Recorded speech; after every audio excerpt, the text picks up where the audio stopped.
Hey guys, welcome to our Bling Squad team training. Don't you just love our new name? I do. So this week I have a couple of very, very special guests. I just love these two. We have Dan and Katie Shanker. Say hi, guys. Hey guys, we're excited that you asked us to be on. I'm so happy that you guys were able to fit it into your busy schedule. I know that we've been planning it for a while. So I was glad that you guys were finally able to get on with us tonight. So I wanted to ask you guys a few questions. So if you could just kind of tell everyone who you are, when you started, you're kind of, tell us your story, and your why. All right, well, I guess I can start since I was the one to kind of start the business. We're Dan and Katie Shanker from Newton, New Jersey, and we actually started 4 years ago on the 8th of May. So we are so excited. It's our anniversary week. So I can't believe it's been 4 years. But 4 years ago, I was a full-time student for my bachelor's in psychology. I was taking 5 classes at a college at the time that was pretty close to the house, but then I was also working and commuting about 45 minutes to work full-time in retail. So I was very, very, very busy. Dan was also in retail. He worked about an hour away from our house, and we had opposite schedules. We never saw one another. And so, to say the least, I was not looking for one more thing to do that was going to take up my free time. I got a call from my mom, who's Kim Haber. You guys might know her, Presidential Diamond. And she called me up and she said, Kate, I just put this thing on my stomach and I wrapped saran wrap around it and I lost this many inches. And I was just like, okay, I don't have time for this. I'm at school and you sound like you've lost your mind because you're this big and you don't need a wrap to make you smaller. And so I was just like, whatever, and I blew her off. She called me again, Kate, I'm having a meeting at my house, and I want you to come, and I want you to listen about this business, because I think we can make a lot of money with this. And I was just like, what are you talking about? My mom had done direct sales my entire life, so when she called me, I was just like, oh, no, not another one of your home decor things. And the other business had gone out of business, and actually I joined that business right at the end of it going out of business, and so I wanted nothing to do with whatever she was doing.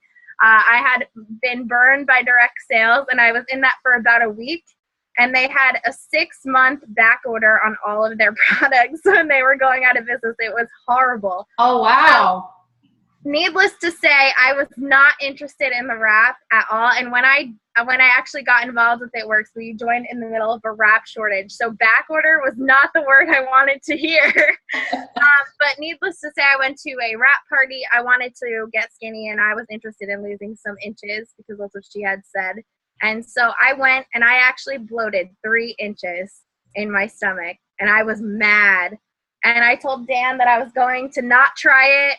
And so then I told him that she suckered me into trying it, and then he asked how it worked, and I told him it didn't work. So I was mad. I went to bed, and that was before we had Pick Stitch. So I had Dan take another picture of me in the morning and put them side by side, and I would say that it definitely worked. I lost 6 inches overnight, and I was excited. So Wow. Then I started telling everyone that I bloated, but then it's gone. Now I got skinny, and I don't know where it went. And I remember Dan actually posted about it, too. So that's kind of how I got started. And my why now, yeah, thank you for keeping me on track. Why do you say our why? Dan, why don't you go ahead and say your why now? Dan loves being put on the spot. It's been a long day. I'm sorry. Well, initially, when Katie first joined, obviously I had my job and she had her job in school and everything. And we were living with her dad, and that was just like chaos. Like we had Pepper, our dog, and her dad would get home at like 11 o'clock, right when we went to bed. So we would put Pepper away for the night, like we would put her to bed, and then her dad would come home like 10 minutes later and wake her up and she'd be all crazy. And it was just like that's only one example, but it was not the best environment for us to start our relationship. Right. So our why sort of became that we needed to move out. And how long after? I think it was about a year later we were finally able to move out, because I went diamond, I think it was in 8 months, and I earned the $10,000 bonus, and then I went double diamond 2 months later. Woohoo! Yeah, so Rock stars. we were able to replace that full-time income that I had, and so that brought me home. And then shortly after I came home, that's when we started looking at apartments and things. And Dan, being a green personality, needed to see my paycheck be consistent for a few months before we moved out. Yeah. So now our why is we're trying to get me retired. I still work full time. Awesome. So, Dan, when you came on, what was it like? What did you first do? Were you kind of slow to get started in the business? Did you kind of did you let Katie kind of take the reins there, or how did you get started being a spouse, or almost a spouse at the time, right? How did you come on as being the significant other of someone that's already having such good success? What did you do when you first came on? Were you intimidated? So every guy in the business that I've met kind of does things differently, and I'm really no exception to that. I don't really work the business all that much. If you couldn't tell from the first 5 minutes of this, I don't talk too much. Yeah, I see you over there. So Katie is obviously her personality is kind of what sells the business, and mine really will just put us out of business. So nothing. I mean, maybe Katie could speak on this, but nothing really changed when I signed on. We looked at it strictly from a financial standpoint of, well, Katie's earning one paycheck that is now self-sustaining, so now we can earn 2 paychecks, and they'll continue to build themselves. So that was really my motivation for signing on, or our motivation anyway. So yeah, I mean, we don't really work it independently. I've met a few guys that do, but for the most part, the guys that I have met, they either work it with their significant others, or they take care of other stuff, like they do things around the house or take care of. That's great. I'm glad that you brought that up, because that was my next question for you. Because we have several people on our team that either are bringing or eventually are going to bring their significant other on with them. So what would your advice be to them as far as to separate the roles in the business if they take it on as a couple and not individually? So what do you and Katie do that's different when you work it as a couple? Like, what is your role in your business together as a couple, and what is Katie's role? I can sort of answer. He's so good on the spot. I know for Dan, really when I first started, I said, listen, I need to dedicate, if I'm on a conference call, just don't give me a hard time. That's kind of how it started. I need to do this because I need to learn, and this is what's going to get us out of our house. Yeah, I mean, even right before this call, my job was to take the dog outside and just run her around like crazy, so she would be exhausted by the time we got on here. Because otherwise, she would be crazy. And I know a lot of parents can relate to that too, where you just have to completely wear the kids out if you want to get anything accomplished. So I said, please take her for the next hour, bring her outside and just run around for an hour, and then just come back inside. So that, stuff like that. Also, he is a social media guy, so I might say something like, hey, Dan, I wrote this blog post. Can you put it up on our website? I didn't have a website till I was double diamond. I didn't even want one, but we had to separate our 2 e-suites, so that's when we got a fancy website. So I would say wait till you're diamond and above to do stuff like that. Sometimes if I was busy and I had no time to post on social media, I would say, hey, Dan, can you schedule a couple posts for me to go out on my page? And keep in mind, that's a strength of mine. Yeah. It's not something that like I was forced to learn for this or something out of my comfort zone. That's what I'm comfortable with. So Katie gave me jobs that were within my strengths so that it wouldn't be overwhelming. Oh, you should talk about that. How, like, when we first started, how I used to bug him to go blitzing. There were so many people where she was like, how come you don't do it like this person? Like John Enter. I would say that all the time. Like, why don't you go blitzing like John Enter? But he would do vendor events and things with me because that was his comfort zone and that was his strength. Yeah, vendor events were easy because, I mean, my background was in retail for the longest time. So I was totally used to sitting behind a counter and waiting for people to come up and talk to me. Like, that was literally what I got paid to do. So a vendor event was not hard. And most of the time, my job at a vendor event was to sit there and, like, if we were at a bridal show, the bride would go up to Katie and be talking about whatever it was. And the guy would be standing behind her, like, and I would just look at him and be like, I know, right? Like, I don't get it either, but it works and we're here and we're making money. So, like, you might want to listen. And that was my role and it seemed to work. Yeah. And trust me, the more I used to bug him, the more he didn't want to do stuff. Oh, so yeah, ask my parents how I got through high school. He hates that. So I would find anytime I had a fast start or something, I'd be like, let's go out to dinner. Let's go see a Marvel movie because that's his love language, you know, like, let's go watch Captain America. And so I just found that the more I would just let him be Dan and not try to make him be another guy in the business, it really just started making him feel more confident. And I wasn't just comparing him, because how hard is it for us as ladies to be compared to other people in the business, or that comparison trap we get into? So it's the same with your spouse. Don't force them to do stuff like somebody else. Let them be the best version of who they are. So that's something I learned the hard way. Yeah. And it's a very hard transition because you come into this, well, I mean, I don't know if I can speak for everyone, but I'm sure I can speak for a lot of people, that when you come into this business, you're coming in because you saw somebody's success. You tried a product and it worked for you. But when you come in and you look up to your upline and you see, you know, what are they doing? Where are they getting their success from? And you want to mimic or copy what they're doing. And that's okay. But they have to learn that you have to let them be their own person, and they have to find where their little niche is. Like Dan said, vendor shows are his thing. Blitzing, obviously, Katie, you and I that's where we're really, because we're bubbly. We have the bubbly personalities. We don't mind walking up to a total and complete stranger. We don't mind getting the weird looks, like, who is this crazy lady walking up to me, you know, and just introducing herself. I mean, that's my comfort zone. You know, other people, they're comfortable, like, at a party. I tend to be a little bit nervous at parties, which is weird because I love to talk, but parties aren't my strong suit.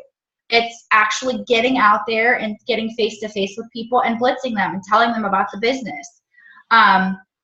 So back to the Facebook thing. So I actually wanted to ask you guys about, because you guys are, like, awesome at social media.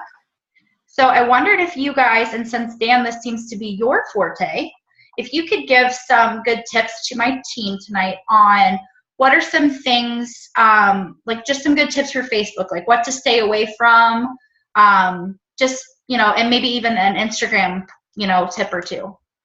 Yeah, I mean, a lot of them sort of cross over. I mean, there are certain specifics that only apply to certain networks, but for the most part, pretty much everything can translate to Instagram or Twitter or wherever you are. As far as things to stay away from, I mean, don't post your drama. Like, nobody cares. Everybody has drama. That's me being nice about this. Like, if you're friends with us, you'll see, like, we've got plenty of stuff going on, but we don't complain about it. It's just, everybody has that. So it's not something that someone is going to see you post and be like, wow, that's something I want to engage with, because they have their own stuff. But maybe some more positive things. Personally, I'm an advocate of this, and not everybody feels this way, but I'm going to say it anyway. Don't always post about your business, because that's just not duplicatable. I mean, we both had to learn this pretty early on, and we only learned it through trial and error, really. But if you're only posting about your business 24/7, that's one, a really good way to get blocked. So no one's going to see all those posts anyway.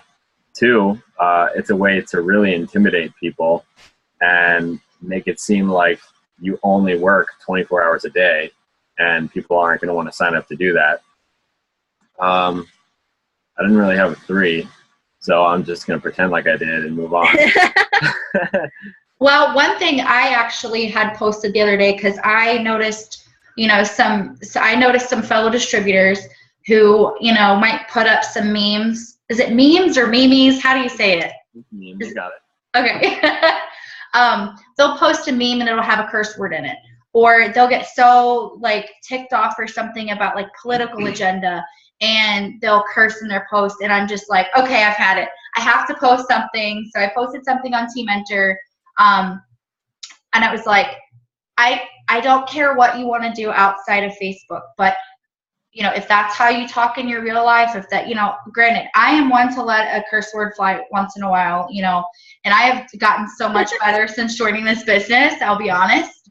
But one thing that I don't do, which I did used to post drama. I did used to curse on social media. That's why I don't scroll back past 2 years on Time Hop, because it's terrible. It's bad. It's sad to see what you were before, but you know what? It's kind of an eye opener though, because it shows you how much you've grown as a person, in your personal development and also spiritually, So it's kind of intimidating to go back and see those when it pops up, in your memories. But in the same sense, like I said, it's kind of gratifying to see, look how far I've come, look where I've come from. So I try to stick to, I do stick to just positive stuff. But again, I had to reiterate to everyone, look, it's just not respectful. Don't be cursing on social media, whether it be Instagram, Facebook, Twitter, Tumblr, whatever you're on. No curse words, because people don't want to see that. As soon as someone sees a curse word, or and also keep I like to keep political stuff out. Believe me, I have my thoughts on every single one of the political candidates, but I don't put that on social media, and there's a reason for that, because I'm gonna either start a fire and it's gonna create a feud between people on my Facebook, and then some people are just gonna be turned off by that. I don't put my opinions on, topics like that on social media for a reason, because I don't want to necessarily offend anyone or, step on anyone's toes or anything, or say, oh, well, I thought I liked her, but she likes this person, So I try to keep that kind of thing, anything about, now granted, there are, as far as, with my belief in God, my religion and everything, I don't stray away from that. I think that is inspirational and motivational. So definitely post things like that on there. But I also don't post if you're not a Christian and you can't be my friend. Everyone has their own beliefs or whatever. So, but I don't, there's topics, certain topics you don't want to post, controversial things, like something about abortion or gay and lesbian rights or things like that. I don't care what your personal position is on those topics or those issues, but we need to keep those off of social media as well, because again, it's just going to create feuds and animosity between people, and you want to portray a really positive persona on Facebook and let people see God's light shining through you. You want people to see the positivity and the light in your eyes, and we want that to show, because we are representing a brand here. We're representing It Works Global. And sometimes, I know it might sound silly, but sometimes I just kind of think of it like, okay, if what I'm posting, if I even have a little bit of a doubt whether or not I should post it, then I don't. Because I have to think, okay, Mark is like our daddy, is he going to be proud? Is he going to be happy to see that? Would that offend him? Would that make him proud that we posted that? Or is that going to be like, oh, no. We don't want him to shake our heads, because, him and Cindy and Pam and Mike, they all work so hard to build this business to where it is. And we definitely don't want to damage that reputation. If anything, we want to be putting It Works out there in a positive light. Yeah, I mean, really anything that you post should be adding value to someone somehow. And that's just one of those things where right before you hit the post button, be it on Facebook or Instagram or wherever, just think about like who you're trying to influence with that. And I agree. I mean, anything that could really alienate your audience is probably a bad idea. Like we have our views on plenty of stuff too, and we text each other or private message because like it's important to talk about these kinds of things, but maybe there are better ways to do it than just like spamming your feed and again getting people to block you, which is a little counterproductive. I was going to say the same thing about messaging people. You know, the reason that sometimes people roll their eyes when you tell them you joined It Works is because there are a lot of spammers out there, and there are a lot of people that don't value people. And so if I get all the time that people will message me because I'm a real person, I don't seem like a robot or an advertisement, and they know that I'm not going to try and sell them something they don't need. They know that I'm going to be the kind of person that has integrity, that's going to take care of them and value their budget and their family. And so I think it's important to value your person before you value selling them a product or service. I think that if you don't truly love people, what social media is just going to do is it's going to accelerate the bad and the good qualities of your personality. So people are going to see right through what your motivation is behind posting something. And so you can't really fake being a good person.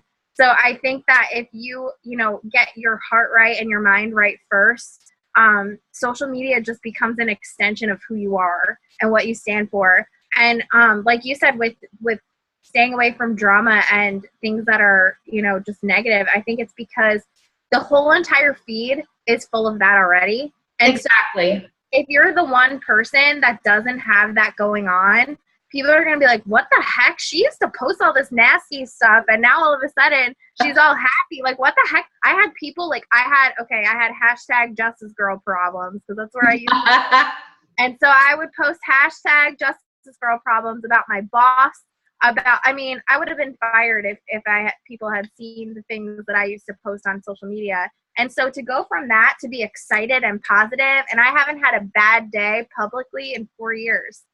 And yes, we've had deaths, we've had tragedies, we've had now my mom being sick. And so I'm using that not to say that, look, my life is perfect, because it's far from it, but I'm looking at it like my life is imperfect. However, these are what I believe, and I'm thankful for this. So if you're having a bad day, find something to be thankful for and spin that bad day into something that can inspire somebody else's bad day to be better. And I love that. And that's so true, because people, like you said, our news feeds and just the world in general, even outside of social media, is so full of hatred and violence and negativity that do you really want to be one of those people, or do you want to be the kind of person that stands out in the crowd, that's got a smile on your face, and people walk by you and think, why are you smiling? Why are you so happy with all this stuff going on around you? When I went out this last weekend for Mother's Day weekend, and I was handing out roses for moms, I had people literally just looking at me going, what's the catch? People don't just give out free stuff. No, really. I'm just giving out roses for moms. And they're like, why? And then I would literally just tell them, because the company that I am with, and, I told them, I said, the company that I am with really, truly and honestly believes in giving back and, doing random acts of kindness to show that there still is love and compassion left in this world. And, I want to be one of those bright, shining stars, and, in the sea of darkness, where I can make somebody smile, because believe you me, if you know what my backstory is, I have every reason to be depressed and living in a dark, depressing hole. But I'm not. This company has brought so much light into my life, and I've met so many amazing people. I was so glad to finally get to meet Katie and Dan in Michigan. That was so much fun. But, there's just way too much negativity and stuff in the world. And like you said, seeing all that in the newsfeed, and then all of a sudden they see one person, they see your post. It's almost like it's going to be highlighted for them, because they're going to see something happy. They're going to see all these emoticons or whatever on there, and all your posts, like, big bold letters and things. And people are going to be like, okay, I don't know what she's on. I don't know what she's doing, but I want to find out. And it piques people's curiosity, and they want to know more. And I get a lot of that. I get a lot of people that say, why are you so happy? like you're network marketing. It can't be that much fun. And I'm like, oh, you have no idea. Just let me tell you, you know. So I think I would like to touch upon keeping our team motivated. So before I have you guys kind of talk about that, I am going to share my screen really quick, and I want you guys to watch this video. It's only a few minutes long, but this video just sent chills up my spine today, and I knew that this was something God wanted me to share with you guys. So I'm going to show you this amazing video. Can you guys see it? Can you see my screen? Hello? Anybody? Yeah, you're good. Okay, because I can't see you right now. So, all right, I just want you guys to watch this.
Okay, so that's the bummer. The audio didn't work. No. Oh my gosh. Okay, so I'm gonna send that to you guys then. Awesome. And it's us too. Yeah, that's a bummer, seriously, because it's amazing video. But yeah, I'll send it to you guys. Basically, it's just, I don't know if you were reading the words there at the end, like if you want something, you have to work for it. If you're not there yet, you will get there. You'll get there by not quitting. How do people, successful people in any business, get to where they want to go? By not quitting. They don't give up. You may not be there now. You may not be there in 6 months, a year, 2 years from now. But if you don't quit, if you don't give up and you keep persevering, you will. So, you know, that's something that, you know, I wanted to talk about really quickly before we close out tonight is, you know, Katie and Dan, like, what is a piece of advice that you could give to all of us about staying motivated? What are some things that you guys do to help keep you motivated and keep your team motivated? Well, I think this is a perfect topic, if you don't mind. Do you want me to speak up with what's going on now? I mean, I have something quick because I know that you're long-winded. Have something more. I mean, my advice is to just build relationships. Like, no one likes to have someone else, you know, barking orders or telling them what to do all the time. And like, I know a lot of the people that are just starting out, they have other jobs and they have kids and they have full schedules, you know, so they don't need someone else sort of writing them about what they're doing or what they're not. Instead, if you build sincere relationships with the people that you're working with, be it a sideline if you don't have a team yet, or your upline or your downline, you're going to keep each other motivated, and it's not going to be forced. It's just going to be, well, I want to succeed to help my upline, or I want to succeed with my sideline to help someone else, or it's just way more genuine. And I know a lot of the people that we've met in these 4 years, yeah, a lot of them haven't stuck around, but the ones who have are because of the relationships that we've built. So yeah. I don't know if that's what you were going to touch on. I think that's actually a good point. But what I was going to say was, you know, we have right now, just my mom is very sick. And so it's really hard for between that and we just had a lot of things happen since last year.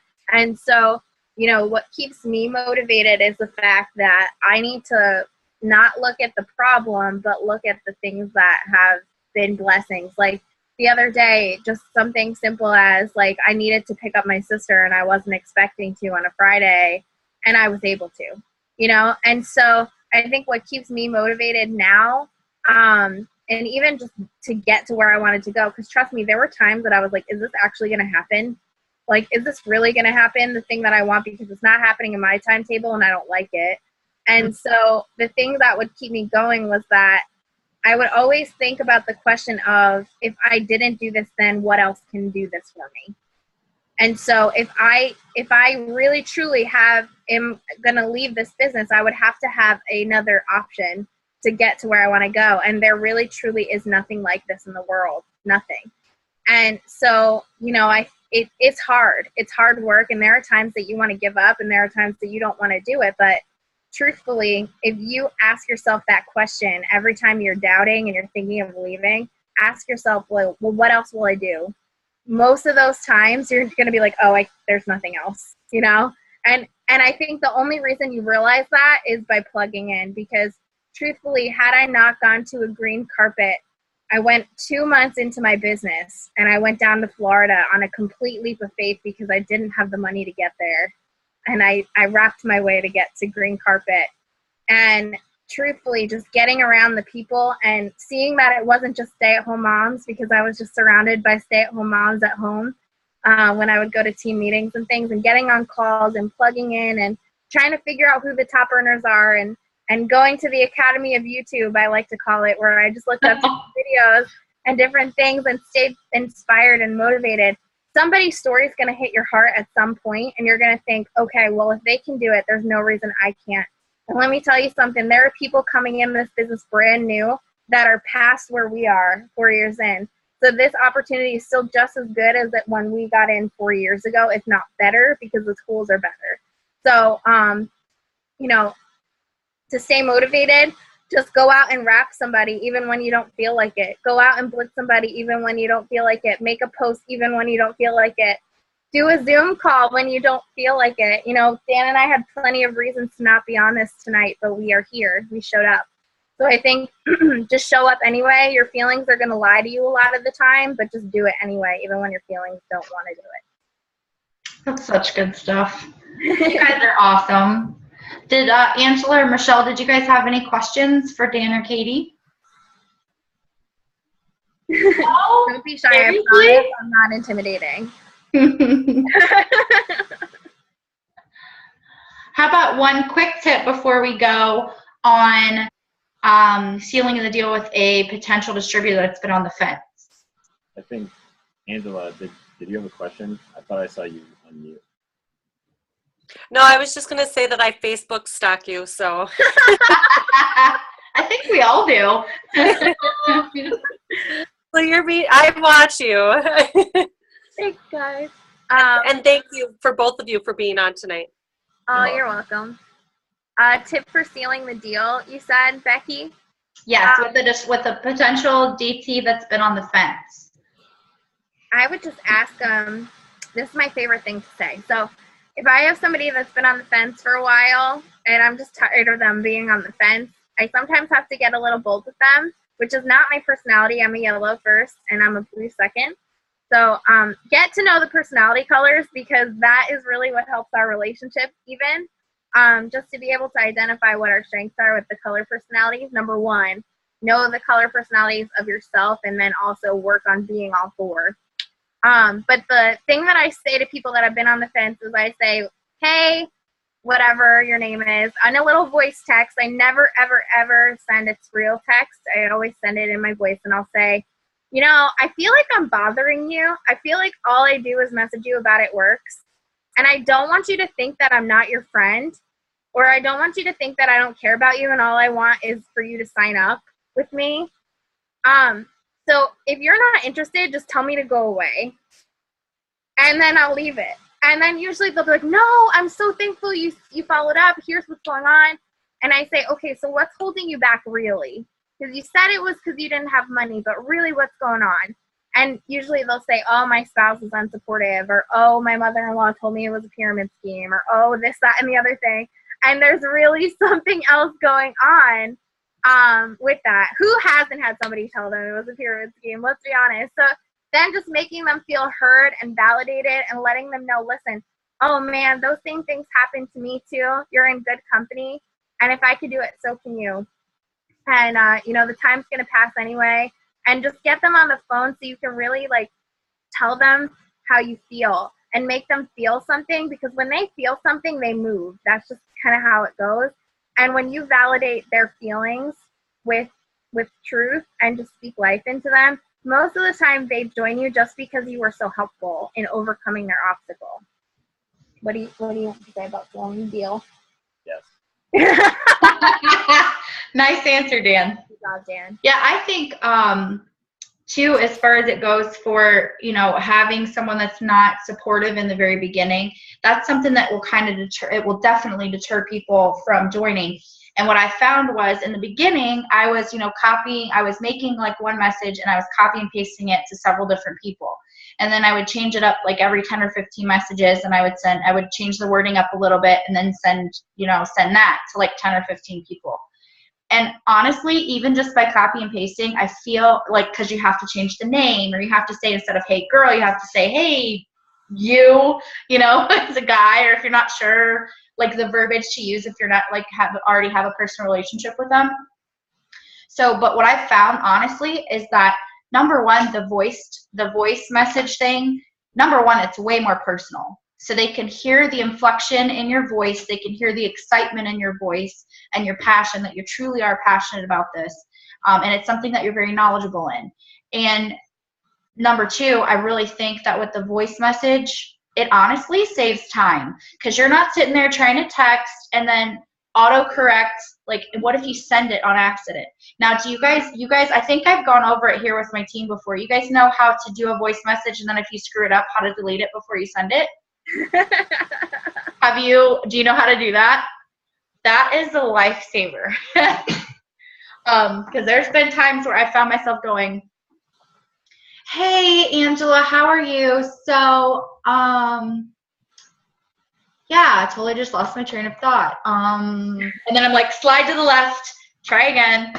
But I send those. Like, I'll be like, oh, well, this just got awkward. Like, I like that's a good idea. I'm not perfect. Like, and I think sometimes too, like, I'll have like I sent a voice text yesterday, and my microwave went off, and also Pepper started barking like she was possessed. And so I was like, oh my gosh, hang on one sec. And then I messaged them back, and I was like, oh wow, well that was awkward, but that was real life. And they messaged me back like laughing, like, oh my gosh, that made my day, because my kid is screaming and like I couldn't message you back. And so I think sometimes even just keep the error. It doesn't have to be perfect. I am a giant spaz, and as you can tell, so I told you Dan's shirt was glow in the dark, and it's not. So, like, people just are like, oh well, if that girl can do it with all that going on, I guess I can do it too. That's actually a great tip, because then we don't have to feel like every message has to be, perfect and, cookie cutter. I guess that's the word I was looking for. A lot of people with my type of personality, they would get stuck on that. And I know I'm like that too, where like if I have an email to send or a Facebook message or something, I will sit there and make it perfect. And like if Katie didn't know that I would like lose my mind if she did this, she would just come up and like hit send on me, but I know that she would never do that to me. But like that's the kind of thing where like even if you don't consider yourself a perfectionist, if that's just your personality, that's something that like I know I would do that, where it would have to be absolutely perfect and concise and say exactly what I wanted to say. Otherwise, like I could never see myself doing what she does and just sending it, but then I've done stuff like that and I'm a lot. So. Well, see, I do send some of them. I don't send all of them. If I feel like I say or stumble on my words, then I'll be like, no, that's not how I wanted to say it. Or I feel like I've confused myself, so it's going to confuse them, because as we know, a confused mind always says no. So, but I like that you can with the voice message though too, instead of like, texting it through Messenger, that you don't like your fingers tend to get ahead of you, and then you hit send and you realize that it wrote something completely different than what you wanted it to say, and autocorrect makes that correction for you. Like, no, you're not in my head. That's not what I wanted to say. And then you feel silly, but I like what Katie's suggestion was about oops, and like, we could kind of be like, oops, I didn't mean to send that, that's not what I said, silly autocorrect, or something like that. So that's good, because it does show that we all have flaws. Yeah, I mean, that's like a mantra in our house. Like, this is real life. This is real life. That's what I say. Yeah, like that. I love that. I love that you do this with your kids. And that would be a great post to be like, I'm working my business with my family here. And people are like, can you really do this with young kids? I'm like, yes, you can. Bring them to Starbucks with like screaming babies. I love it. Bring the chaos. I don't care. Right. And, you can even send a video message on Messenger now. It's, I think, like 15 seconds. And you could just say, are you ignoring me? How many people will answer that because they never get videos? You know how many people will answer you if you say that? You could do that to your team. If your team's not answering you back, I go, are you mad at me? And I'll send them a selfie of myself. And they're like, you're a stalker. Stop doing that. And that's how it was with the voice messenger, because so many people will be like, oh my gosh, that's the first voice message I've ever gotten. That's so cool. How do you do it? And then I'll get a lot of like, they'll send me like 2-second blurbs and they're all blank. And then they'll text me back like after they've tried it 10 times, like, I don't know what I'm doing. How am I doing it wrong? And then it kind of strikes up the conversation. It kind of loosens the mood or whatever, I guess, kind of lightens things. And then they're more apt to listen. So, and like I said, a lot of people have been like, oh my gosh, it was so nice to hear your voice. Like, I really needed to hear that today. Especially when they hear, like, if something's going on and you send them a voice message today, I just wanted to let you know, I'm not going to bug you, I'm not here to bug you. I just wanted to say that you're going to be in my thoughts and prayers or whatever. Keep me updated. Let me know if there's anything I can do. And I mean, not that it's as a sales pitch, but just like you guys were saying earlier, forming those relationships is so important. And honestly, a lot of those people have come back to me and said, do you know that you're the only person that's reached out to me in private messenger? Everybody wants it out there on Facebook. Like, someone can post. I had a friend that just posted, another police wife, that she just found out she has cervical cancer. And I wasn't going to like that post, and I just felt awkward, like, because everybody wants to say, oh, I'm so sorry, oh no, that type of thing. I didn't want to give her like a pity party on Facebook, but I made sure I sent her a voice message, on Messenger, and said, I didn't want to overwhelm your feed because I'm sure your Facebook is blowing up, but just wanted to let you know that you are in my thoughts and prayers, and that if there's anything I can do, pray with you, or, if you just need somebody to talk to. And she was one of those, like, I have no idea how you're using this voice messenger thing. She's like, I would love to know how. And so we were kind of going back and forth, and she sent me a bunch of those blank ones, and she's like, you know what, this is the first time I've smiled in like a week. And she said, and I hope you don't think that I always ignore you when you post something about your It Works business, or when you send me a message inviting me to a party. So that right there is proof that by building those relationships, you're grabbing people's attention. They may not always like, they may not always comment, but they are watching. And eventually, when you build up those relationships, those people are going to see that you do have compassion, that you are a human being, like Katie said, and you're not a computer. You're not just there for the sales. We really are out there to help people, and that was a big motivation behind me going out this past weekend. I wanted to show people, I wanted to do something to help someone, to put a smile on somebody's face. It wasn't about how much money I spent, which was a lot. Flowers are not cheap, but it was about getting to touch even just one person's life and just be like, oh my gosh, that was amazing. We pull in, me and Michelle, we pull in at Starbucks, and she sees my daughter sitting in the back seat with a bunch of flowers and said, oh, who are the flowers for? So we told her that we were going to just go out and surprise some unsuspecting mothers with some flowers for Mother's Day. So she's like, oh my goodness, let me take one of the drinks off of your order. And I'm like, oh, that's so nice of you. She's like, well, it's the least I can do. And I said, well, I have a reward too, so I have a free drink coming. And she's like, well, let's take that one off too then. I was like, well, thank you. And then, it went into, you know what? I already had this much budgeted so we could get drinks or whatever. How much is the car's total behind us? I'll just go ahead and take care of theirs. And she was like, are you serious? I said, yes. And then I told her the same thing, like the company that I'm with, we just really, truly believe in, giving back and, doing random acts of kindness to show, that, there is still love and compassion and there's good people out there. And I said, just do me a favor and leave this. And I left a Blitz card. I said, and hand this to the person when they ask who paid for it. Just leave this with them. And I got a message the very next day from the people that I paid for. Wow. It was really nice to it's a way to connect with people, but just to show them, and then like when I was at Walmart on Saturday, I was standing outside of a Walmart. It was my last place to stand to hand out flowers, and I had my sign. I literally had 2 different families go into Walmart unsuspectedly, came back out. One family came out with 4 more dozen roses, and another 2 elderly ladies came out with 3 more dozen roses and said, here, keep doing this. We wanted to help, so you could keep doing this. So people see that what we're doing, whether it's with this business or whether you're going out and doing random acts of kindness, when they see your compassion and they see your heart, it's going to be contagious.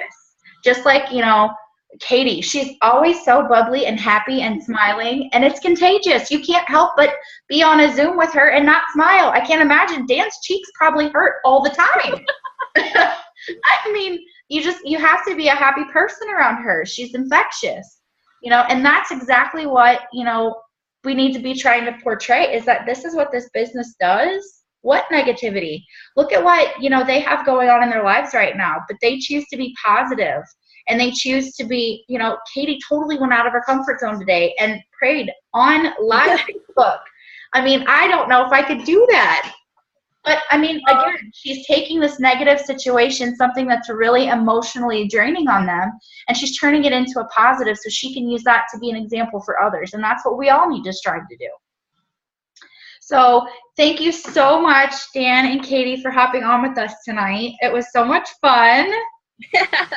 You guys are awesome. I'm so glad we were able to get our schedules down, and yes, here I'm so excited. Me too. So thanks again for hopping on. And for those of you that are on with us tonight, thank you so much for taking time out to invest in yourselves and in your businesses. Please pass along our love and hugs and prayers to your mom, Katie. Let her know that we are praying for her nonstop, and keep us updated. I definitely will. Set your alarm 12:30. She always prays for us at 12:30. So if you're going through a lot more trials than usual, because our prayer warrior is down, so she needs her army to rise up. So set your alarms for 12:30. I don't even care if it's your time. Just any time is fine. Set your alarms. Pray for our team. Pray for our leadership, and pray for her specifically also. And I thank you guys for your time. You guys are awesome. Awesome. Thank you. I will get the recording up from this, and I will send each of you the video as well. So thank you guys. Good night.